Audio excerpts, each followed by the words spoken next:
हेमू देवी की जय हो। जय रंग रंग रंग रंग रंग रंग रंग जय हो। पिंगा पिंगा पिंगा पिंगा पिंगा रंग रंग रंग रंग रंग रंग रंग रंग। तो 6 महीने बीत गए, इस भोजपुरी में अब भी कोई खबर नहीं आई। माजरा क्या है? लौटना चाहते हो? चाहते हो लौटना? जाना लौटना चाहते हो तो वही वही सब कब्र में। हाँ ना ना, ऐसी बात नहीं है। आप ही तो मेरे उद्धार करता हो। आप ही गलत समझेंगे तो कैसे होगा? मैं आपको कैसे समझाऊं कि मुझे कितने कैद में रखा गया था बाबा। मुझे तो लगता है वो तो के राजा लखन ने मेरे लिए सिक्योरिटी गार्ड का इंतजाम कर रखा है। कहीं भी निकलता हूँ तो पीछा करते हैं, और इसके अलावा उन भूतों से जरा दोस्ती ना करूँ तो हर जगह का कोड वर्ड भी तो नहीं मिलेगा ना, और इन भूतों को विश्वास भी तो नहीं किया जा सकता। तब देखे जो देखिए वहाँ आए, उसके लिए उसमें कितना समझाना पड़ता है। बाप रे बाप बाबा। इतनी बातें मुझे बिल्कुल पसंद नहीं है। भूतों को मार दूंगा, चला दूंगा। तुझे और 3 महीने का समय देता हूँ। इसी के बीच लखन की सारी खबर मुझे चाहिए, नहीं तो अपने कब्र का पता तो अच्छे से होता होगा तुम्हें। Him him cream cream cream cream. आएगा महाराज, आ जाएगा बाबा। मुझे एक बार मौका दीजिए, उसके बाद मैं खबर लेकर ही रहूंगा। ये लेकर जा। जितने दिन लखन की खबर नहीं लाता, उतने दिन किसी भी भूत को ये भूत छिड़क कर उसे बेहोश कर मेरे पास लाना। मेरे पास, समझा?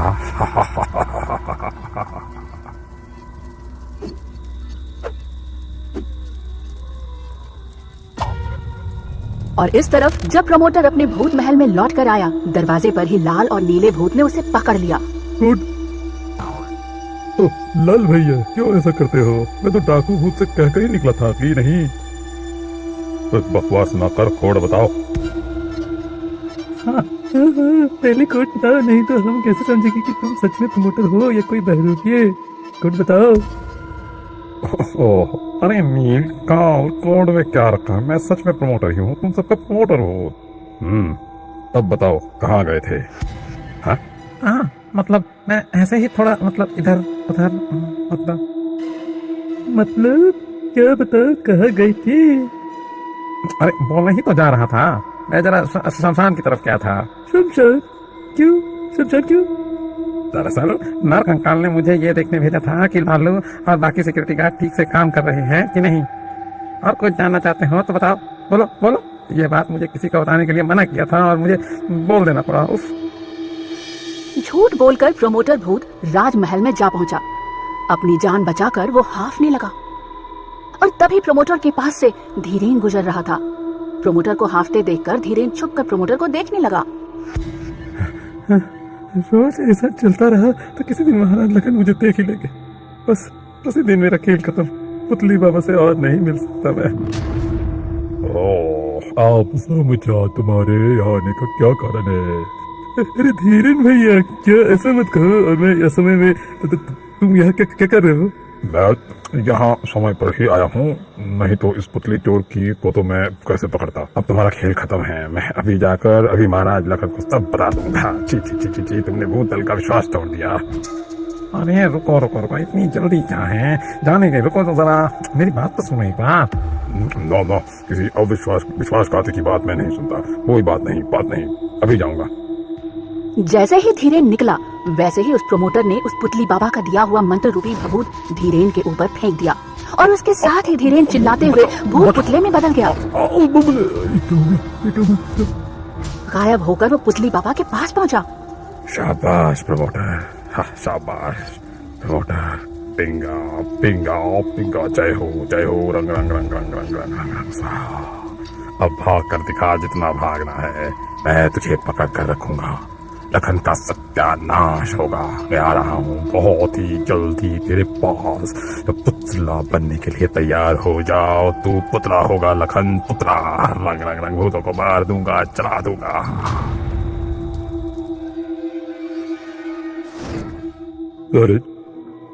सिंगर सिंह ने सिग्नल भेजा है कि वो जुब्बा से सारी खबर लेकर कुछ देर में आ रहे हैं। ठीक है, मैं भी उस पुतली बाबा को लेकर थोड़ी चिंता में हूँ। साला अगर भूत होता तो चिंता नहीं होती, इंसान होने के कारण सारी दिक्कत हो रही है। आदाब, बताओ क्या खबर लाए हो? कोई क्लू मिला? भयानक महाराज, इस पुतली बाबा ने जुब्बा को डायरेक्ट कनेक्शन है। क्या डायरेक्ट कनेक्शन का मतलब? महाराज, हमने जुब्बा में जाकर देखा, जुब्बा अब पहले की तरह नहीं है। वहाँ के सारे जिन्न अब शक्तिहीन होकर पुतले में बदल गए हैं। हे भगवान, जुब्बा में भी भूत पुतले, मतलब ये पुतली बाबा वहाँ भी गया था। सब कुछ जैसे गोलमाल हो जा रहा है। महाराज, हम जिन्नों का जिन पुतला हो जाना के कारण खोज रहे थे कि अचानक हमारी मुलाकात एक फकीर से हुई, लेकिन फकीर अब मर चुका है, वो अब भूत बन गया होगा। भूत? तो उसका कोई डेटा हमारे पास नहीं है? महाराज, फकीर ने हमें बताया जिन्नों का जिन पुतला बन जाने का दोष मेरा ही है। मतलब जरा समझा के बताइए। मैं एक फकीर इंसान था। मैं देश देशांतर घूम घूम कर भीख मांगा करता था।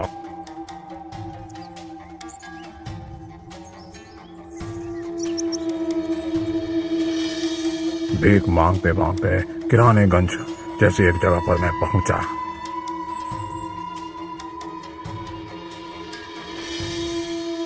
वहां एक ओझा ने मुझे कुछ दिन रहने दिया। शुरू में उसने मेरी अच्छी सेवा की और कुछ दिनों में भी उसने सेवा से खुश होकर मैंने उस ओझा को एक अनोखा प्रदीप दिया था। उसके बाद वो ओझा उस प्रदीप को पाकर और भी लालची बन गया था। वो खुश ना होकर शक्तिशाली जिन्नों के सोने के प्रदीप मांगने लगा मुझसे। क्या सोने के प्रदीप? इस दुनिया में जितने भी जिन्न हैं, उन सब की शक्तियों का कारण है वही सोने का प्रदीप। उसके बाद प्रतिदिन वो ओझा सोने के प्रदीप के लिए मेरे पैर पकड़ के रोने लगा। मुझे सोने प्रदीप दीजिए बाबा, मैंने बहुत कुछ किया है सोने प्रदीप पाने के लिए, मैं और कुछ नहीं मांग रहा, सिर्फ सोने प्रदीप दीजिए मुझे। मैं भी उसके मोह में पड़कर सोने के प्रदीप का गुप्त पता जो साधना थी वो बता दिया।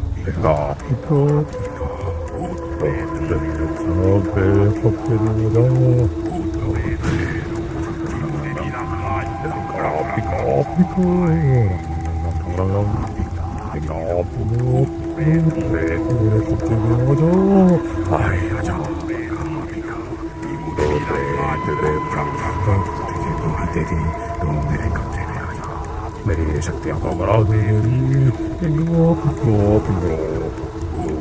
मेरे कब्जे में आ जा। उसके बाद वो ओझा ने उस विद्या द्वारा सोने के प्रदीप को पाया और उस प्रदीप के पिल्ले के बाद ही सबसे पहले अदृश्य माया जाल में बांधकर मेरी हत्या कर दी, जिससे उस विद्या को और कोई ना सीख पाए। उसने मेरी आत्मा को भी उस डिब्बा में कैद कर दिया।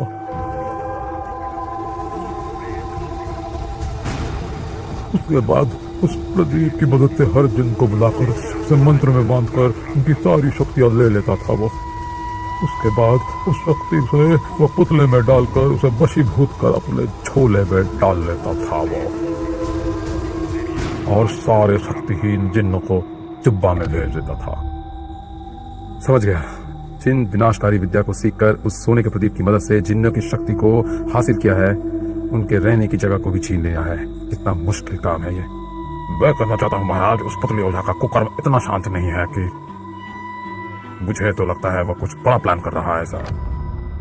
एग्जैक्टली, मुझे भी ऐसा ही लग रहा है। सुनो तुम सब, यस सर।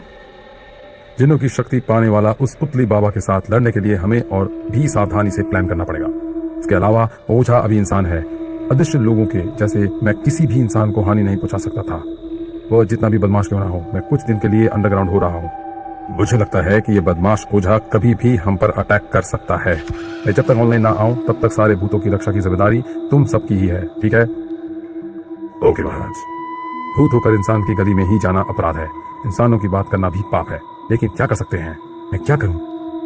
इस तरफ मैं किसी इंसान को नहीं मार सकता और दूसरी तरफ मैं पुतली बाबा को ना पकड़ूं तो वो हम सबको भूत पुतला बना देगा। ये बड़ी संकट का विषय है। इधर कई दिनों से लगातार धीरेन गायब था, लेकिन किसी को कोई खबर नहीं थी। सब अपने आप में व्यस्त थे।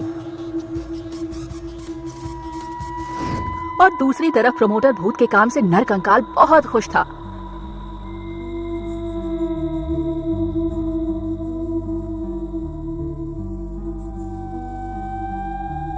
लाल और नील को प्रमोटर के ऊपर शक होने लगा था।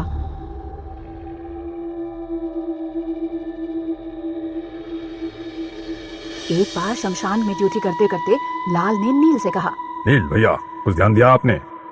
हाँ, कल अमावस्या है, लेकिन ध्यान देने का क्या है? वो सब नहीं। तो अरे ये प्रमोटर भूत, ये कुछ मुझे गड़बड़ लग रहा है। जब जिंदा था तो भूतों को खत्म करने के फिराक में लगा रहता था, अब वो इतना अच्छा भी कैसे हो सकता है? हाँ, मुझे तो दाल में कौला नजर आ रहा है। ये कह रहे हो भैया, और अब तो एक एक कर सारे भूतों को अपना काम दिखाकर गुमराह कर रहा है, मुझे यही लग रहा है। सब तो ठीक है, लेकिन भैया प्रमोटर जिस दिन बाहर से घूम कर आया उस दिन से कई भूत गायब हैं। बहुतों का पता नहीं चल रहा है। ना, ऐसा नहीं है। इतने गायब होने के बहुत कारण हो सकते हैं। इसके साथ प्रमोटर का क्या है? और वैसे भी वही पुतली के डर से कोई भूत निकल नहीं रहा है। वो तो ठीक है, लेकिन प्रमोटर का इतना शरीफ होना समझ नहीं आता मुझे। मुझे लगता है वो कुछ ना कुछ छुपा रहा है। हमें उस पर पैनी नजर रखनी होगी, बहुत पैनी। ये ठीक है, मैं आज ही धीरन से उस प्रमोटर भूत पर नजर रखवाती हूँ।